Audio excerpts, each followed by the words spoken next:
Sir ചോദിച്ചില്ലേ കോളേജിൽ കുത്തു നടന്നിട്ടും യുവമാരൊക്കെ എന്താ അറസ്റ്റ് ചെയ്യാത്തതെന്ന്? സാക്ഷികളില്ലെങ്കിൽ പോലും എനിക്ക് അറസ്റ്റ് ചെയ്യാമായിരുന്നു. പക്ഷേ ഈ നാട്ടിലെ നിയമങ്ങളുണ്ടല്ലോ, അത് വെറും ഓട്ടക്കലമാണ്. നീതി ചോർന്നു പോകാൻ പഴുതുകളിട്ടിരിക്കുന്ന ഓട്ടക്കലം. ഒരു കൂട്ടത്തല്ലിനിടയിൽ ഒരുവൻ കൊല്ലപ്പെട്ടാൽ ആരാണ് കുത്തിയതെന്ന് തെളിവുണ്ടാവില്ല.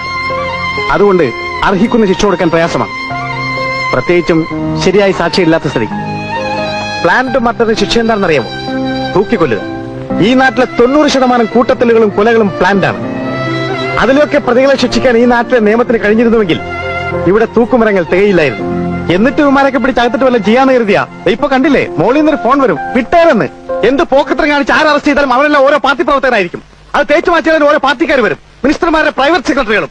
ഇവരുടെയൊക്കെ ചെരുപ്പലൊക്കെ പട്ടികൾ ഈ നാട്ടിലെ ചില പത്രക്കാര് അവരെല്ലാം പോലീസിന്റെ കഴിവില്ലായ്മ കൊണ്ടും അനാസ്ഥ കൊണ്ടാണ് കേസ് കഴിഞ്ഞത്. പിന്നെ ഇവിടുത്തെ പോലീസുകാരൻ ഈ നാട്ടിൽ എന്ത് ചിരക്കാനാ? സോറി, ഞാനൊരല്പം ഇമോഷണൽ ആയിപ്പോയി.